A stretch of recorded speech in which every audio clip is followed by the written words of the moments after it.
It's Wednesday, July 15, 2020. I'm Mike Ryan and welcome to BNAP Today.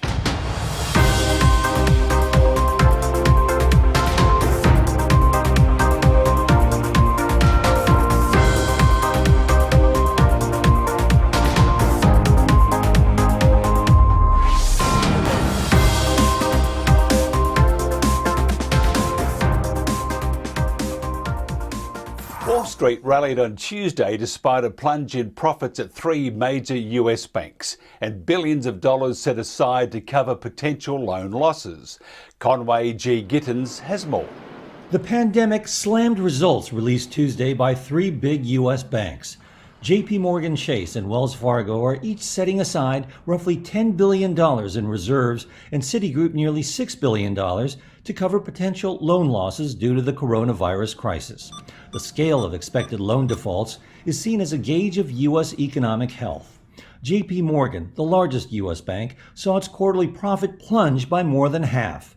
But that drop was less than Wall Street had feared, so shares rose in early trading Tuesday. CEO Jamie Dimon said, despite some recent positive macroeconomic data and significant decisive government action, we still face much uncertainty regarding the future path of the economy. Citigroup's income plummeted even more, nearly 73%.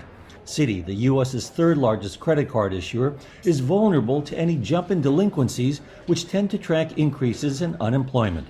The bank has so far relaxed repayment requirements on 6% of its card balances. And Wells Fargo swung from a profit to a loss of nearly $2.5 billion. The mortgage lender also cut its third quarter dividend. Even before the pandemic, the bank had been struggling to recover from scandals stemming from its sales practices. Shares of Citi and Wells declined in early trading. As California dramatically rolled back efforts to reopen its economy, some business owners were stunned to learn they have to close their doors again. With California shutting down again, some business owners are stunned by the governor's order to close all indoor bars and restaurants in the state and to shut gyms and hair salons in 30 of California's hardest hit counties. I went outside. I was hysterical. I was shaking. Donna Brunner, who owns a hair salon, was devastated when she heard the news. So many of us can lose our businesses for good. And for Mai Rogers, who owns a nail salon in Santa Clara, she doesn't know if her business will be able to survive this time around. Open and close and open and close. We don't know how much longer we can stay in business. The new lockdown orders come as California confronts an alarming surge of COVID-19 cases and hospitalizations that have strained hospitals in several of its rural counties. This virus is not going away anytime soon. Meanwhile, California's two largest school districts, Los Angeles and San Diego, announced on Monday students will not return to classrooms in the fall. Instead, they'll be learning online. The health and safety of all in the school community is not something we can compromise. The move comes despite President Donald Trump's recent call to get children back into classrooms. He's said that he might withhold federal funding or remove tax-exempt status from school systems that refuse to reopen, though most education funding comes from state and local governments. Coming up next, we sit down for a one-on-one with Randy Watts from O'Neill Global Advisors.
We are here. We are here. We are here. We are here. We are here. We are here. We are here. We are here. We are here.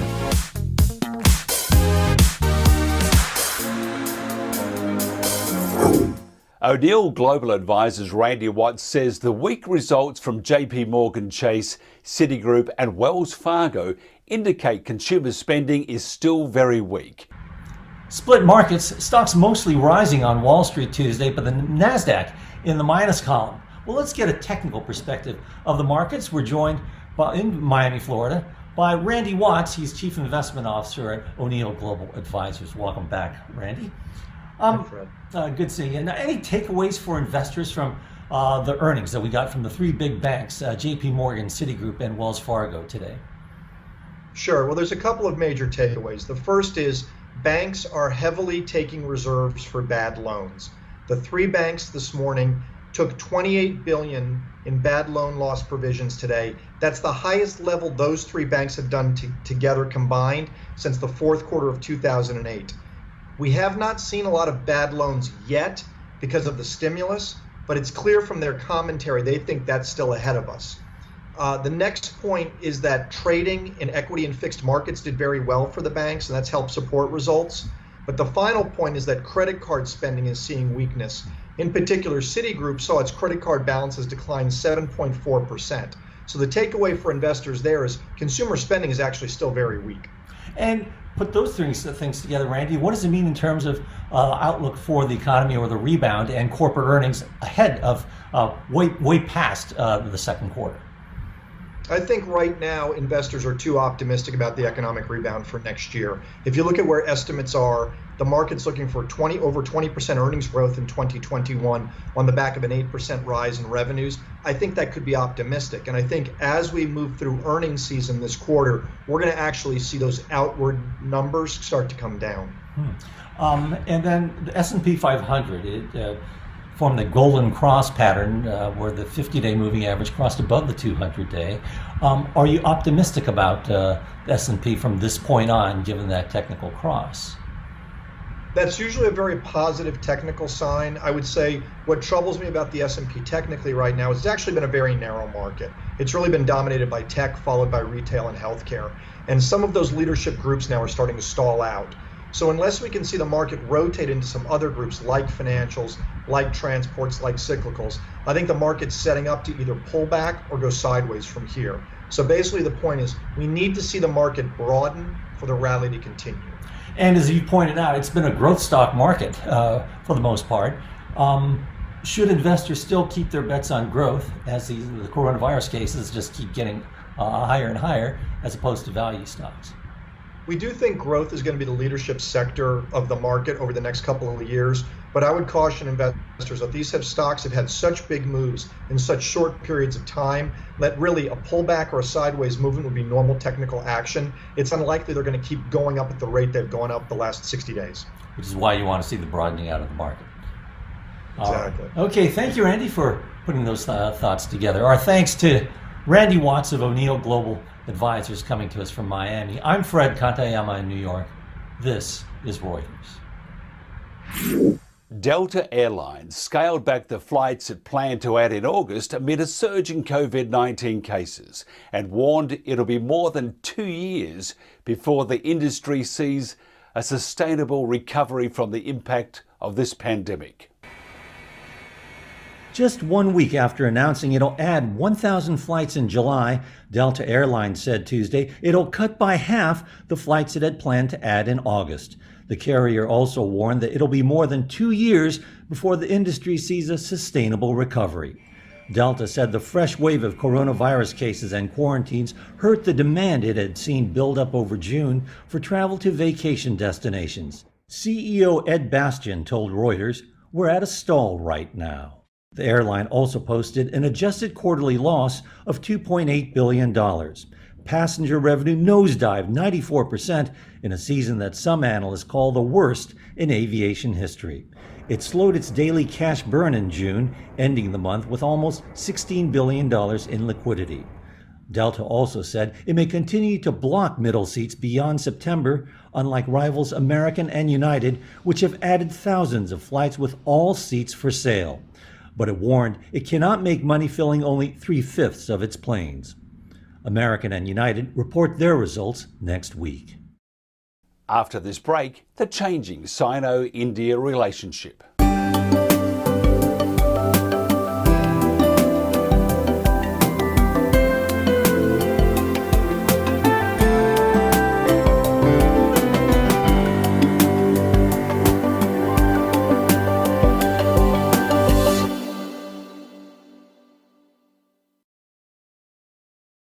We are lions. We bring hope where it's needed. We are a global force for good. Join the movement. Support causes that matter.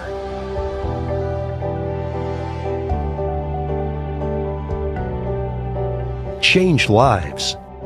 Change communities. Change the world.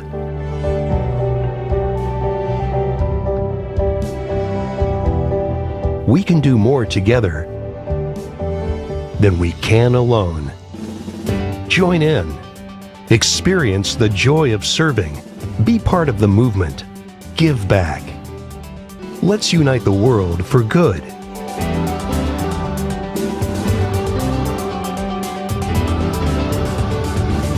We are lions. You can be too. Visit weserve.org.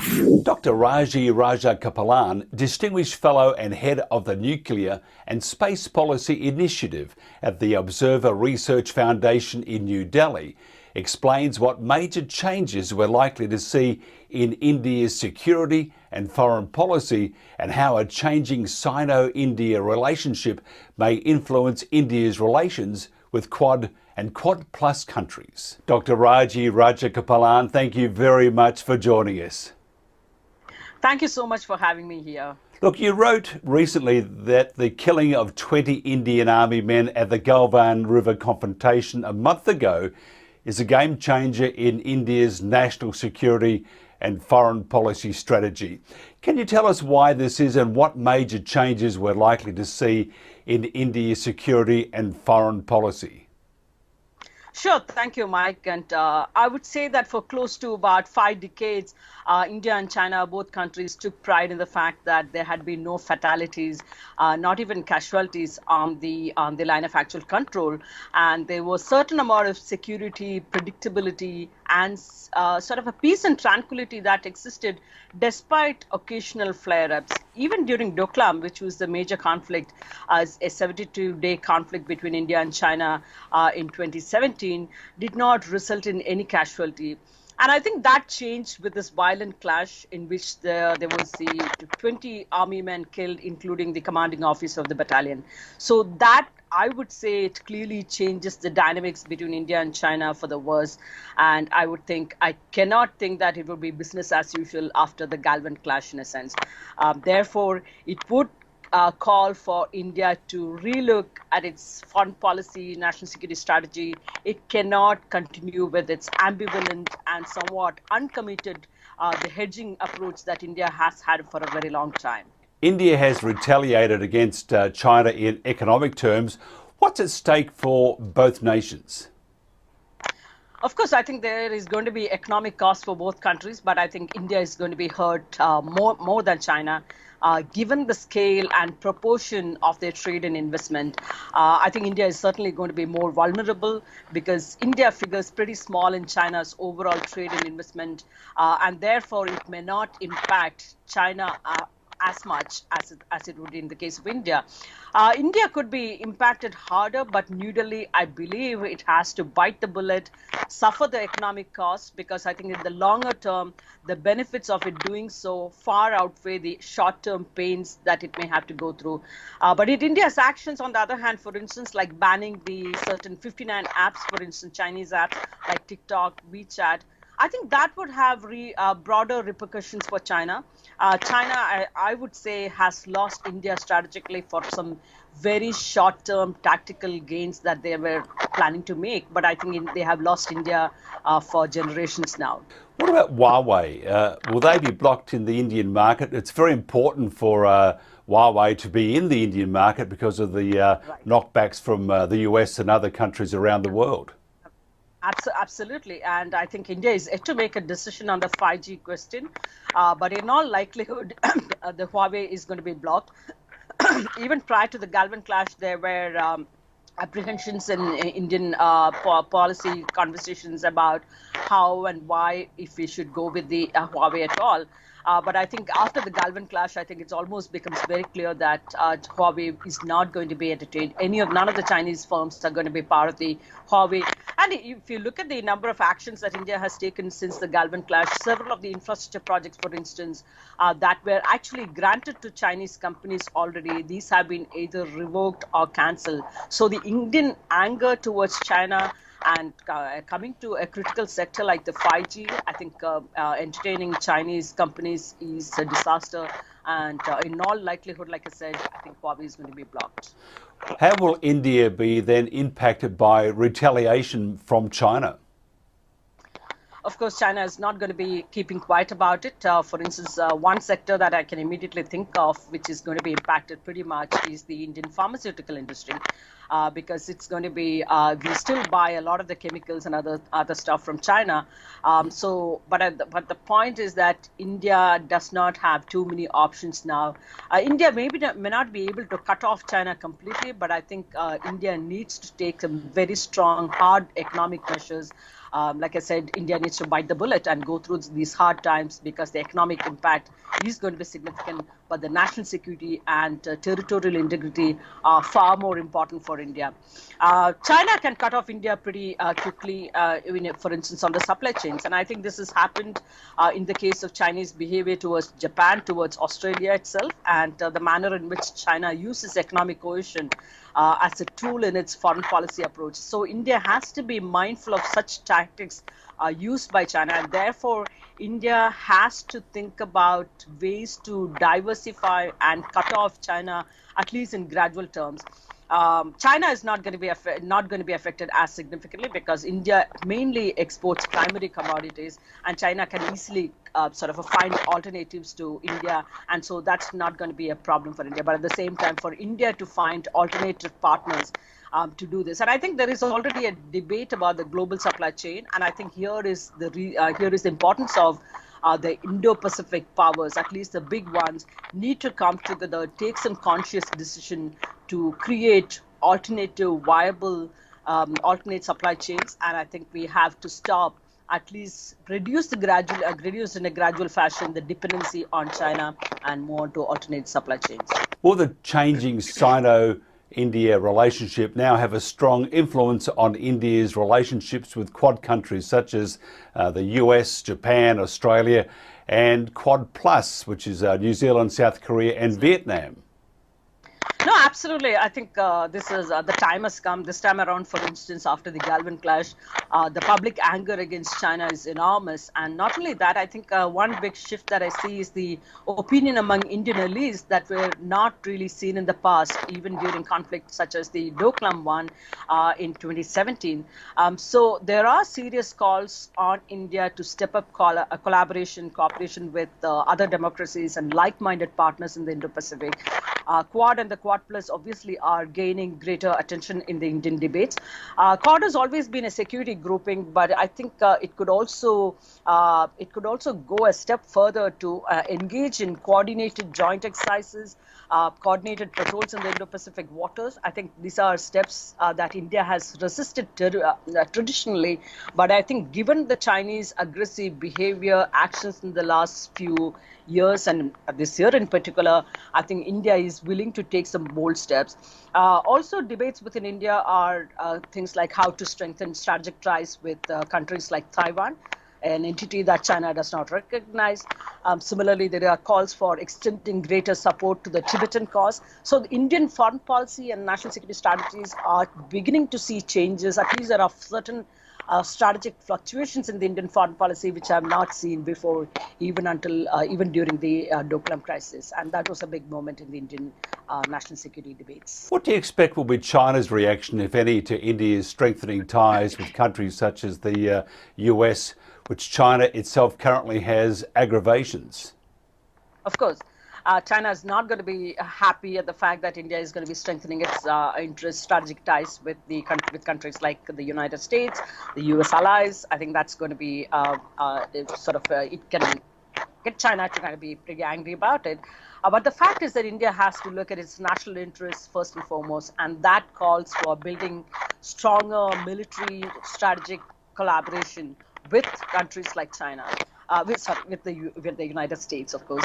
And in the meantime, I think it also has to build up its hard power, military power capabilities, but I think it's going to take some time. So in the meantime, India has to undertake, I would believe, a shrewd diplomacy, one that is based on pragmatism and national security considerations. And I believe today the US and India are on the same page when it comes to ensuring a stable, secure, and prosperous Indo-Pacific.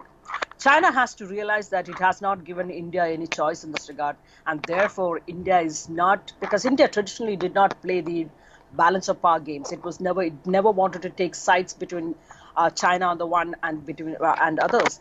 But I think the recent aggressive behavior of China has forced India, with not too many choices, but to go along with the countries like the US allies, Japan, Australia, France, and so on and so forth, and also countries like New Zealand, Vietnam, South Korea. Each of these neighbors also have faced the brunt of Chinese behavior, aggressive behavior in their own neighborhood. So this is going to be strengthening in the coming years. Why do you think China is acting so aggressively? It's, for example, South China Sea, Taiwan, Hong Kong, India. What do you think their ulterior motive is? No, it's very difficult to say as to what is driving the Chinese behavior today, because they have gone against everybody in the South China Sea, East China Sea, against Japan, against countries far from the shores, in a sense, Canada, Sweden, everybody, literally everywhere, and of course Australia has been bearing the brunt as well. It's very difficult to pinpoint and say what is driving. One could be that China is trying to do this as a way of covering up for the kind of missteps that China took in the post-COVID when the COVID pandemic broke out. Clearly the kind of backlash that China has faced in terms of lack of information or misinformation campaigns that it undertook, but also in the kind of post-COVID assistance that it was extending to other countries, where they sent faulty PPE kits and so on and so forth. So there has been quite a bit of a backlash back at home, and so this is an effort to cover up.